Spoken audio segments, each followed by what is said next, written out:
都说时间是把杀猪刀，但有时候如果不结合实际案例的话，真的很难想象时间对一个人的摧残到底能恐怖到什么程度。就拿最近正在热播的尼古喵喵举例吧，那位生的一条巨龙的福瑞控房东想必都强制性给各位留下了深刻的印象。但如果让时间倒转20多年，想当年这位擅长收集残次品宝可梦的房东先生，其实也是十里八乡有名的俊后生，不光英俊有绅士风度，甚至在驾驶 MS 上也是一把好手。今天我们就来聊聊房东先生曾经的爱机，在性能上足以碾压大部分高达的量产机 MRC F20 思魔。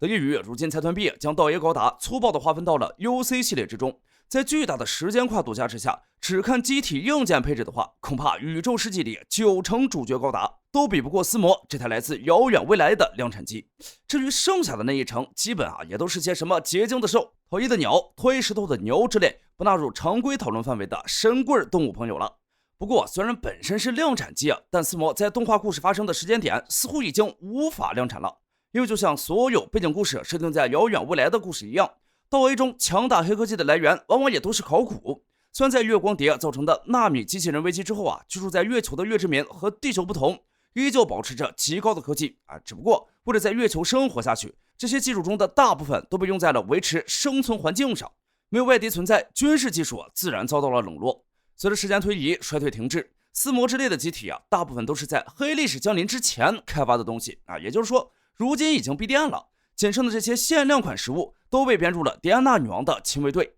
虽然数量算不上多，但性能对于这个时代的大部分兵器来说都可以说是降维打击。与道 A 高达中的大部分 MS 一样，思魔出自席德米德之手。其实在设计阶段，这台机体的造型就是在原本道 A 高达没采用的方案上进行了一些改动后诞生的。毕竟道 A 高达不管再特立独行，还是得考虑一下观众可接受的边界。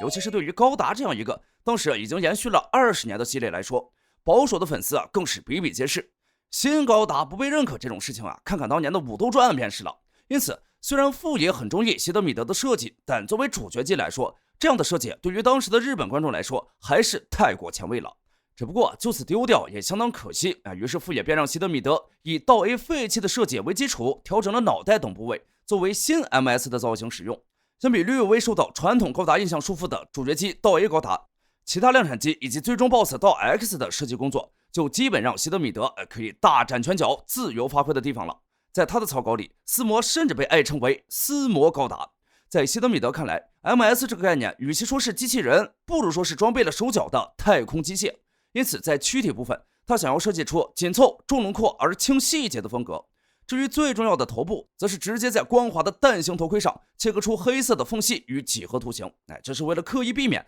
让普通人一看到这个脸就本能的去想象哪里是眼睛，哪里是鼻子，哪里是嘴巴。也算是对日系机器人一直以来都在坚持的机器人必须要有人脸的一点小小反抗吧。至于思魔这个名字则是直接取自日语中相扑一词。因此虽然没有正三角身材，但思魔也毫无疑问是一位力士。只是在故事里让月球人掏出一台叫相扑的机体似乎多少会有些出戏。因此思魔在设定中的全称实际上是机动战斗强袭单元缩写一下就是思魔。而相扑这个主要设计元素的影响，其实在它的武器上也能看到。由于再利用了道 A 高达的废弃设计，思魔也就难免和道 A 在一些地方存在相似性，比如腿部部分设计与驾驶舱位置。因此在不少官方资料里也经常提到这台机体与道 A 高达存在一些联系。只不过如同道 A 这部动画的大部分设定一样，在这些描述前面往往都要加上疑似、可能、无法确定真伪之类的限定词。不过虽然无法确定具体关系，但思魔确实使用了不少与道 A 高达类似的高科技，其中最具代表性的便是思魔的驱动方式，同样采用了 I 立场光束驱动，简称 IFBD。这种驱动方式通过在机体表面形成肉眼无法看到的光束，像提线木偶一样控制机体的动作。拜此所赐即便身披重甲，看起来比道 A 高达装了一个量级，思魔依然有着相当不错的机动性与灵活性。在思魔的胸腔内则安装了作为其动力源存在的螺旋微象形超振动规范场缩退炉这么一串让人不明觉厉的名字，简称 HPHGCP。官方对于这枚神秘动力源的理论和构造啊，只用了2个非常简单易懂的字来解释，不明。高达的事情你不需要搞那么清楚，只需要知道它效率超高，动力强劲便是。类似的情况在斯摩身体的其他构造上可以说比比皆是，比如它特殊的装甲材质依旧是一长串单词缩写而来的名字。这种装甲最大的特征在于它具有划时代的特性，受到的伤害越多，装甲强度就越高。只要不受到致命的损伤，它将再也不会承受相同的攻击伤害。简单来说就是同样的招式对黄金圣斗士不能使用第2次只是虽然想象很美好，但很显然无论什么时代，人类社会都是个巨大的草台班子。因此在实际运用中，负责控制装甲自我进化的纳米模块并没能按照设计时的预期工作，所以其实这种装甲并没有真的达到2级无效那么强的程度，其后续研发工作也因此被放弃。最后防御性能只是比寻常月球 MS 的装甲好一些而已，这大概也是为什么在剧中完全没提及斯摩装甲特殊性的原因。另外在动画里，斯摩进行高速移动时颇有几分旧世纪时大魔之类利用气垫移动的陆战重型机体影子，只不过在斯摩身上这种移动方式自然也有了一个更加逼格满满的说法，因此他腿部安装的部件名叫空间斥力处理装置，简称 FRP。 通过在空间中产生斥力，从而制造推进力，让机体得以在重力环境下飞行或者近地面滑行。最后在斯摩的腰部安装着一个颇有阳刚之气的桶状物不过不要误会就算科技再怎么发达，月之民也不至于给机器人开发出有性繁殖功能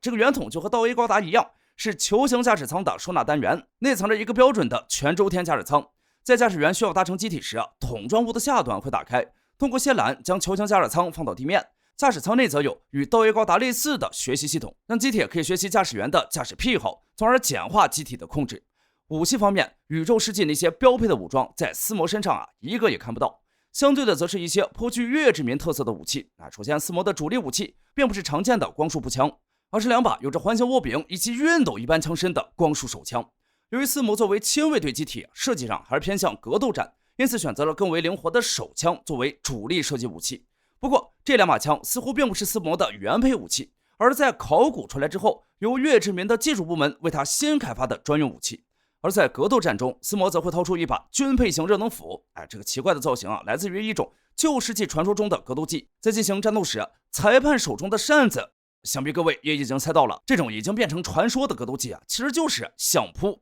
之所以叫军配，是因为这种扇子最早源自唐朝传来的唐团扇，之后在战国时代演变成葫芦形，由于看起来更有气势，而受到了军队指挥官的青睐。至于实用性吧，基本只能起到装饰作用。这之中最著名的使用者毫无疑问就是武田信玄了。战国无双里他的武器就是军配话题有点扯远了，不过这能体现出来旧世纪文化在这个未来中的保留情况。既然名字叫热能斧，那其功能与热能斧自然也没什么区别，正常的切割和利用高温熔断装甲都可以轻松做到。同时或许是由于武器上也覆盖着艾力场，因此也可以与光束武器进行对抗。不过这也并非纯粹的实体武器，在其尖端隐藏着一个构造不明的隐藏功能，可以释放出类似艾力场屏障或者光束军刀刀刃一般的能量体。于是便有了哈利在决战中的名场面。至于不用握持热能斧的手上，则安装着斯摩真正的王牌艾力场发生装置。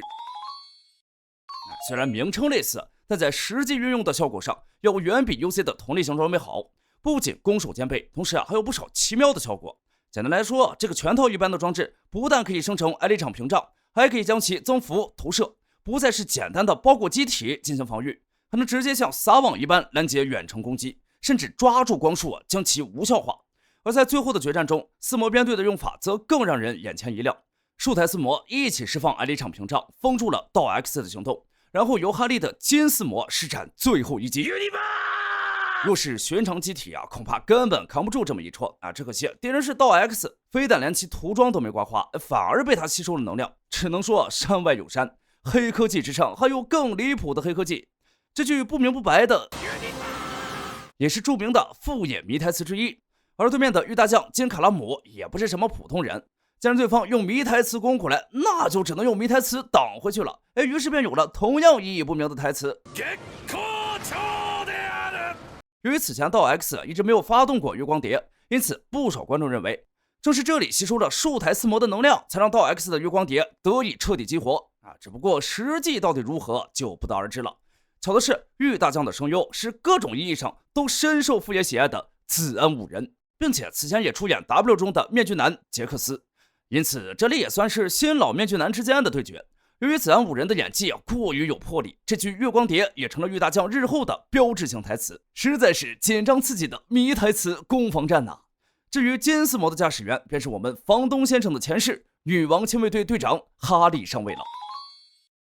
作为一部相当反传统的作品，哈利这位疑似面具男的角色，也与系列中那些常规面具男在各方面都相去甚远。首先，他遮面部的道具严格来说是一副造型相当前卫的墨镜其次，道 A 高达的主线故事实际上是聚焦在两位女主角里安娜女王与加尔大小姐互换身份之后发生的种种事情上，而主角罗兰和面具男哈利则是护卫在两位女士身边的骑士。这四人的行动可以说是这部动画最大的看点。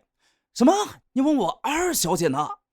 这种悲伤的事还是不要提了希望她能好好学习花园丽的成功经验，必可活用于下一次。总之罗兰和哈利虽然所处的位置对称，但并非敌对关系。这两组公主与骑士一明一暗，上演了相当多有趣的故事，强烈建议各位亲自品鉴一下。而这些故事都让哈利这个角色，其实比起传统的宿敌角色，可能更加接近那位坚称自己不是夏亚的傲骨神秘面具男库瓦特罗上尉，甚至就连机体配色也与他非常相似，并且和开着百事四处吃瘪的夏亚不同，哈利上尉在故事里堪称我方战神，基本人的驾驶技术加上金丝魔的性能，除了道 X 这种确实存在绝对差距的敌人外，很少遇到狼狈大败的情况。甚至在第43话里，他驾驶一台金丝魔在月球单挑7台马西罗，最后自身无伤，对手全灭，绝对是顶级无伤玩家。相比之下，一般士官驾驶的银色丝魔在故事里的表现就要逊色不少了。毕竟主要驾驶银丝魔的家伙可是那个爱哭鬼波中尉，自然不能指望他有什么特别惊艳的表现了。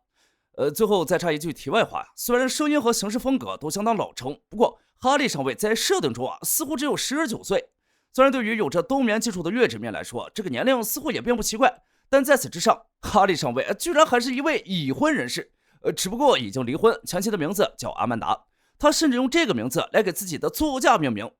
这难免让人想起另一位用亡妻给机体命名的正义人。而作为哈利声优的稻田彻，过去也曾给自己的爱车起名为阿曼达。可以说，从以前到现在，他都是一位能轻松跟角色融为一体的声优那么你是否喜欢斯摩和哈利上尉呢？欢迎在评论区中留言讨论。那么本期视频内容就到这里，我们下期视频再见。